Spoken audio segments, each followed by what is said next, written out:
So yan, good morning mga kalalabs. Happy Monday. At ito nga, maaga akong pumunta sa palengke para bumili ng kung anong mailuluto today. So yan, tingin-tingin lang, bili tayo ng sili. At syempre tokwa, magpapansit ako ngayon.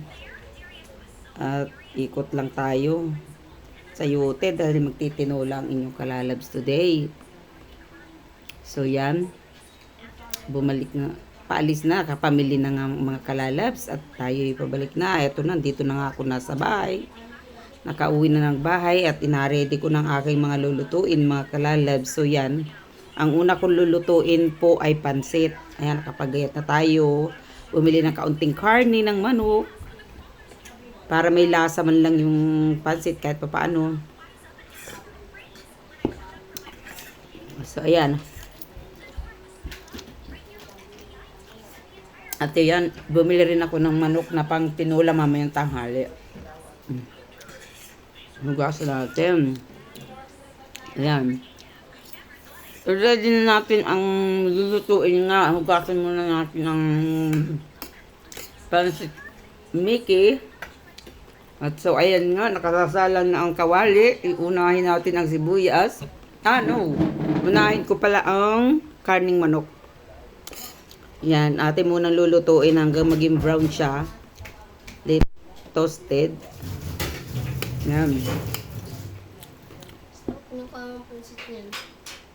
At yan, isunod na natin ang bawang at sibuyas. Sama-sama na natin mga kalalabs. Halo-halo lang. Umiinom pala ako ng kape kaya may sounds. So yan. Baliktarin natin ang ulam ng aking dalawang mga alaga. At ayan nga. May tira akong kaunting, bumawas lang naman ako ng kaunti doon sa akin titinulahin mamaya na kaunting manok. Para pampalasa sa pansit. So yan.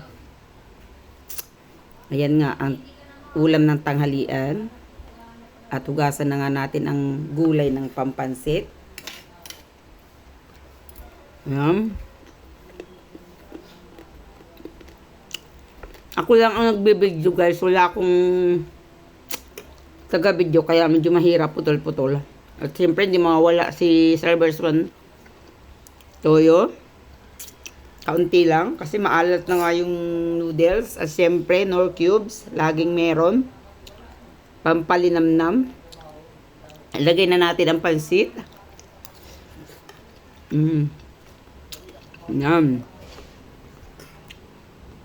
Nakain ako mga kalalabs kaya may sound. So yan, haluin natin. Haluin natin nang magpantay ang lasa. Doon sa pansit. Ihalo lang natin. At yan nga, ay sunod na natin si gulay. Mastansyang maraming gulay mga kalalabs. Maganda sa katawan natin.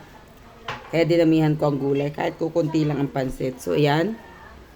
Nailagay na nga. Haluin lang natin. Oops. Nag-apoy na.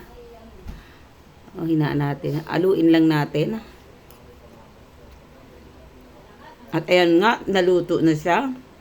Siyempre, una kong lalagyan ang titikim ay siyempre ako. Kasi nagluto. At yan.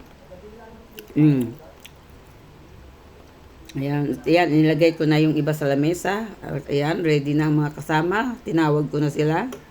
Sa sarap ng buhay. Ayan. Kain tayo. Siyempre, margarine with tinapay din naman. So yan. So yan, hanggang dito na lang kakain